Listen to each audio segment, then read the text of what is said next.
Hi everyone, and welcome to the premiere episode of NCHC Between the Boards. This is your all-access pass to your favorite college hockey teams. From highlights from Colorado Springs, Colorado to Miami of Ohio, we have you covered for all the highlights and scores and stories that you want to see from across the region. We are here on location in Minneapolis, Minnesota at Target Center, host of NCHC Media Day. And as the league gets ready to start its second season, let's reflect a bit and look back at a wild and successful season that the inaugural year was for the NCHC. A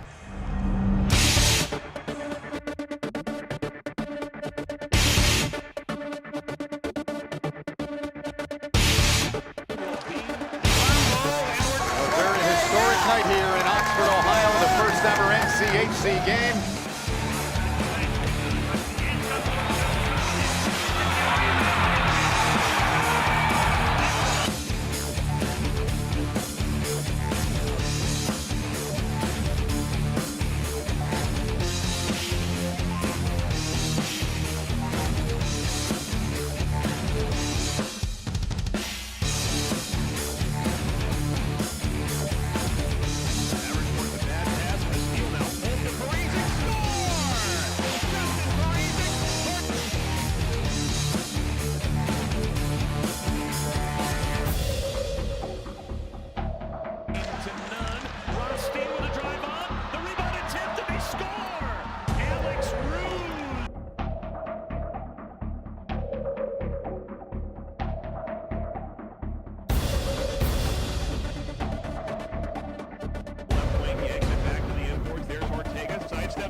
Clear breakaway, Charlie Tapp comes in on after, he shoots and scores!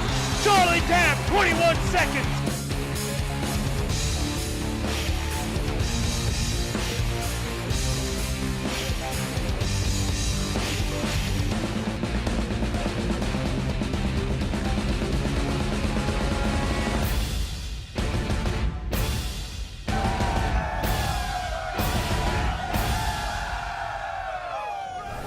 If that doesn't get you excited for a new hockey season, I'm not sure anything will. The puck is about to drop for teams all across the country. But before we get to all of that, as I mentioned at the top of the show, we are here in Minneapolis at Target Center, host of NCHC Media Day. When we come back, we'll take a look at the sights and sounds from this league-wide event. Welcome back to NCHC Between the Boards. Coaches and players have gathered from across the league here in Minneapolis at Target Center for NCHC Media Day as they get ready for another exciting season of college hockey. Here's a behind-the-scenes look at all the happenings here in Minneapolis. I want to welcome everyone to the 2014 Media Day for the National Collegiate Hockey Conference. On behalf of our member institutions, including our students, coaches, presidents, chancellors, and board of directors, we appreciate your support to the conference.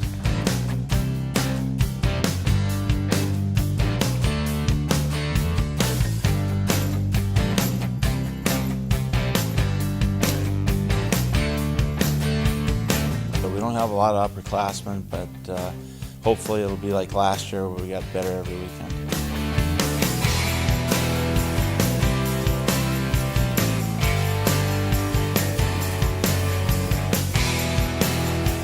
Our leadership and our staff and our coaches getting us ready, getting us mentally prepared, giving us the proper meals and nutrition. I think all those things attributed to getting the job done on the road.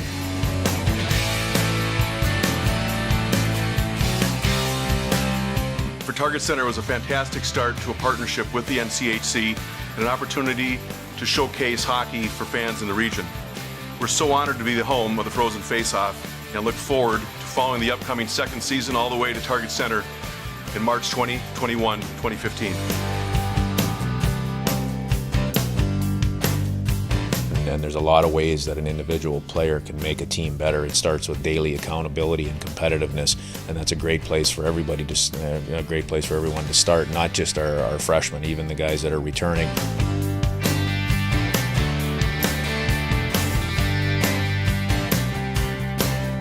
you look at our record, we lost 17 one-goal games. So I think offense is definitely going to be something that we need to improve on this year and just scoring overall. But I think with our goaltending this year, I think goaltending is going to help us out this year too. You know, the bar is set high, and they know that. You know, I don't want to. I'm not a guy who's coming in that says I just want to be a 500 coach here. You know, we want to win. We want to win now, and we're going to expect that each and every day out of our staff and out of them. It's really rare to have 7 seniors at the University of Denver, and fortunately we have 7 this year, and that's a huge strength for us. Those guys have been through the trenches of the college hockey world, and you know, we won a championship last year in the conference, and that was a special time for us. We're going to really look to build off that.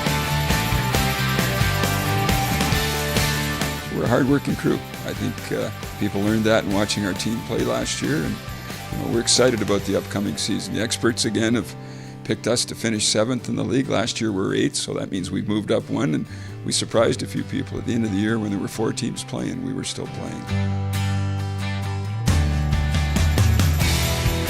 I want to be a part of a winning team. Being part of a winning team is important, and you also want to win something at the end of the year. Me as a player, I haven't necessarily won a championship, whether it's regular season or playoffs, and that's been my goal since I've been younger to win a championship. Everybody wants to host that trophy, and something I look forward to this year. All comes down to playing well and being ready to play every game, and I think we know how tough our league is. You got to start the season fast, and you got to finish fast in a league like this. I mean, top to bottom last year, the last place team and the first place team, I mean, they were neck to neck. I mean, on a weekend series, and it's pretty crazy. But it's fun to play in a league like this. When we come back, we sit down with the commissioner in a one-on-one interview with Josh Fenton. That and much more is next on NCHC Between the Boards.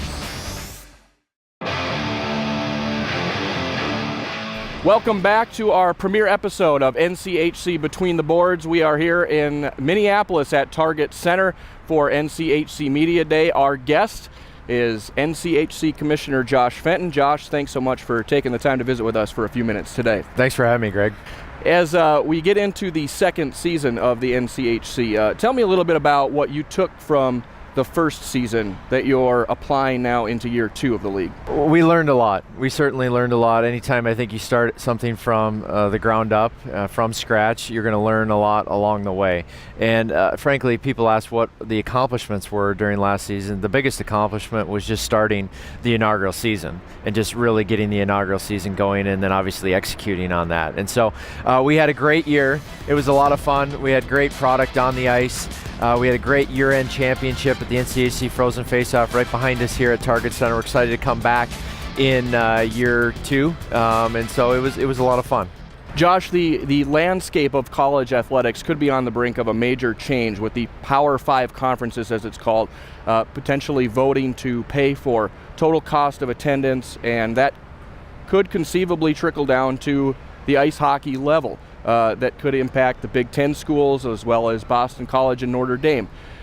As the league as a whole looks at that, are the schools in your league, do they have the resources to stay competitive if in fact that all comes through? Well, we've had a lot of conversations on this topic. Frankly, we've had conversations for probably the past 14 months on this topic. This is not something that's new. It's been a part of the discussion at the national level for a few years now. The Division I Board of Directors at the NCAA Division I level voted to change the governance structure, which provides those 5 conferences more autonomy in what they do.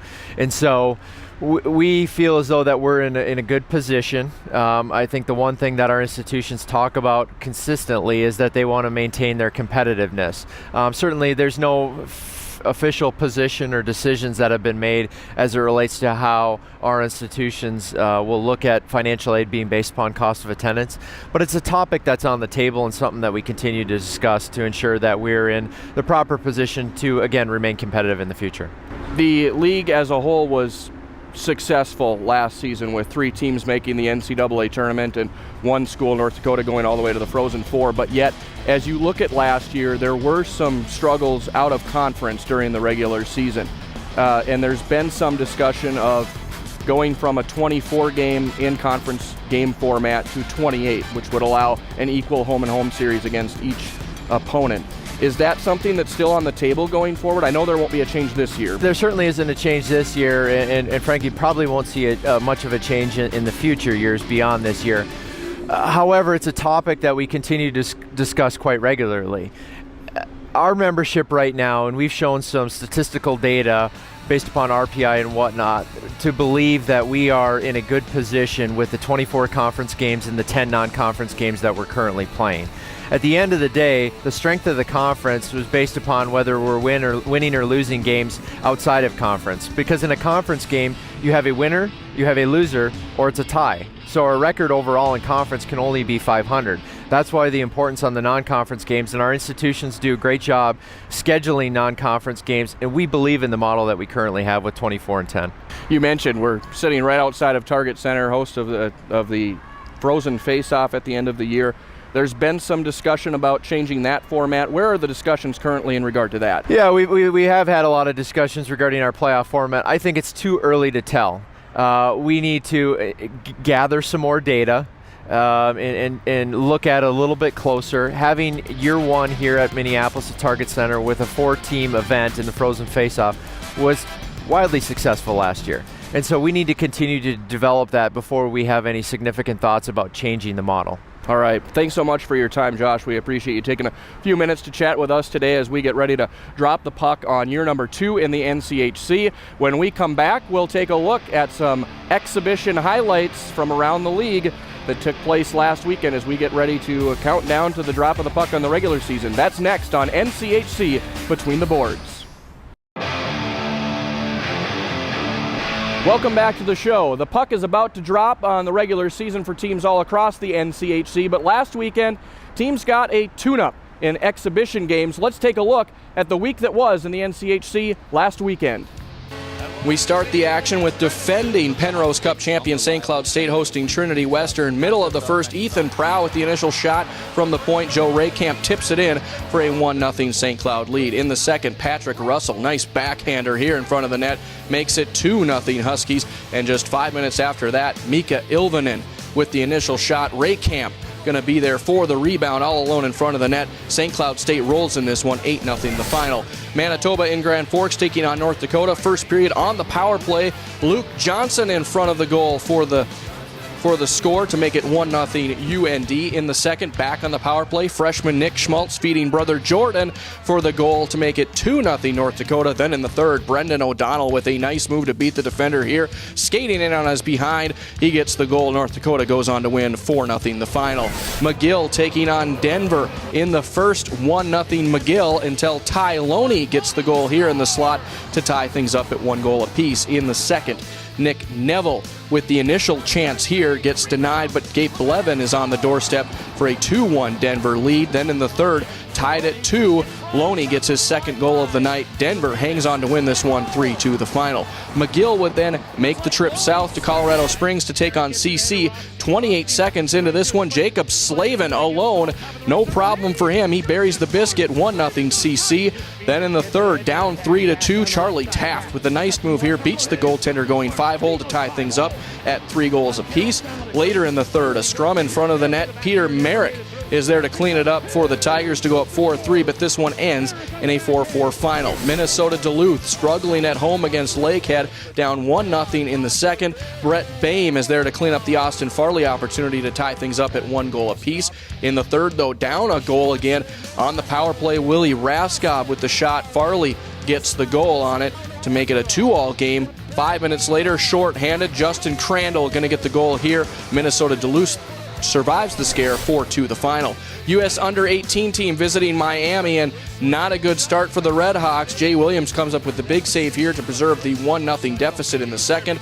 In the third, though, no offense for the Red Hawks. Louis Bellapito with the shot. Sean Kupali gets denied. 3-0 Team USA with the upset win, but Miami would rebound the next night hosting Simon Fraser. In the first, on the power play, Blake Coleman with the one-timer in the slot for a 2-0 Miami lead. 4 minutes later, on the power play, Austin Zarnik tees one up, and he gets the goal to make it 3-0. Then in the second, the puck down low comes to Coleman. He buries it Miami goes on to win 11-0 in the rebound effort. Omaha struggling at home as well against NAIT. First period down 1-0. Luke Snuggerud with a blast from the point, but that one gets denied. Then later in the second, Avery Peterson with an opportunity. His backhander gets stopped. NAIT goes on to win 4-0 over the Mavs. Toronto at Western Michigan to cap it off. Scoreless into the second until Will Kessel working behind the net. He stuffs it in for a 1-0 Western lead. 3 minutes later, again behind the net, Mike McKee sneaks in this goal for a 2-0 Western lead. This one would go in the books as a 2-2 final. Well, the clock is ticking as the regular season is about to begin. But before we get to all of that, Ben Holden of CBS Sports sits with me as we discuss a preview for this upcoming NCHC season. That's next. You're watching NCHC Between the Boards.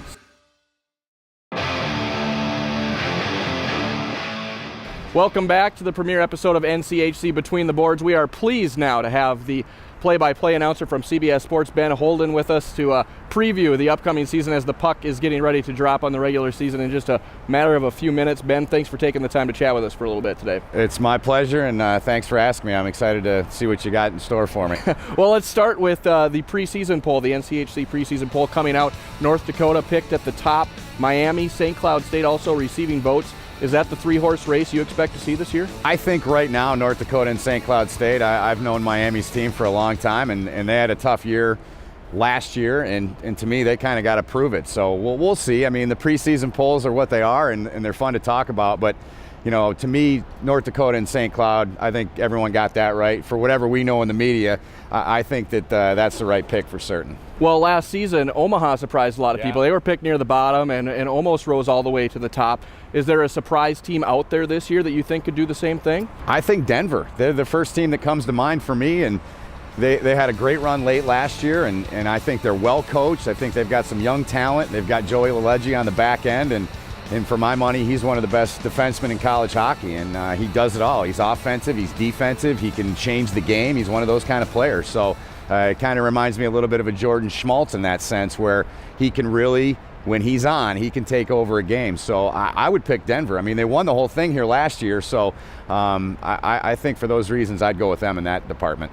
As is the case with any college sport, there's turnover every year. There's a lot of youth coming in this year as well, and Omaha stands out as a team to me that's got a lot of freshmen coming in. They're going to be a young group.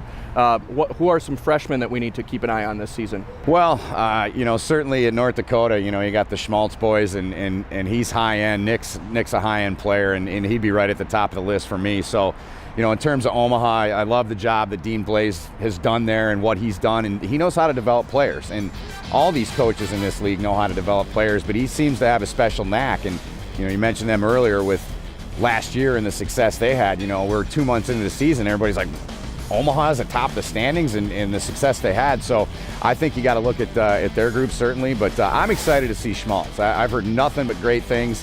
He's going to learn a lot, I'm sure, as any freshman does. You hear that from high school to college to pro sports. It's always about the speed, and that will probably be a big adjustment for him, maybe the biggest, because I think from what I've heard, the cerebral department of the game, I think he's very good, and the skill set, he's very good. So he's the one I'm really looking at the most.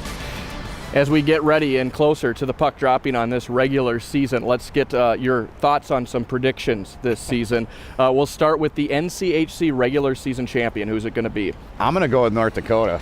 I'm going to pick North Dakota. I think, you talk about each season the success a team had. Yeah, it's last season, but that does something to me, and especially in our sport. It does something inside a room. It gives guys confidence. And Dave Haxtell, to me, the guy, all he does is have a winning record and get his teams in the tournament. And he has great success every year. And in the years I've been covering the sport, whether it was here or in other leagues, you always look at North Dakota, and they're always a team that's there at the end of the year. So, I really like them to come away with it. Let's go to the national scope. This is an NCHC show, but I'm not going to put the pressure on you to necessarily pick one of the 8 schools from this fine league to win it all. But who do you see as the national champion this season? Oh boy, that's tough. That's really tough. It really is. It's tough. I mean, I'll start with our guys. I'll throw North Dakota in that mix. I'll throw Boston College in that mix. Again, maybe chalk, but I think they've always got talent like North Dakota does, and they've, it was interesting last year listening to Dave Haxtell, and he said, we're a team that has to work for what we get. And when I thought of that, at time after time and talking, like, is this North Dakota? Because you're used to so many high-end guys.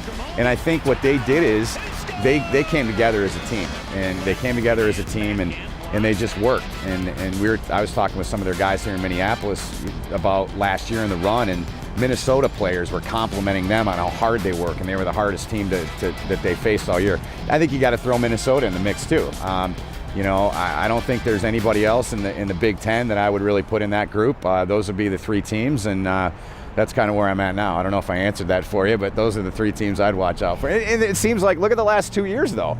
I mean, there's been a team look at last year with Union. Look at them surprising everybody. So that's the beauty of our sport. I like it. I think the parity's been really good for our sport in the last 5, 6, 7 years. I think it's been fun to watch. The answer was in there somewhere. You'll have to rewind your DVR to go back and find it. Ben Holden, thanks for being our guest here on this week's show, and a special thanks to Josh Fenton as well. We want to thank you for tuning in for the premiere episode of NCHC Between the Boards, and remind you we will be back on the air on Friday, October 24th for episode number 2. We hope to see you right back here then. For all of us here at Midco Sports Network, we thank you for watching, and may the puck be ever in your favor as the season begins.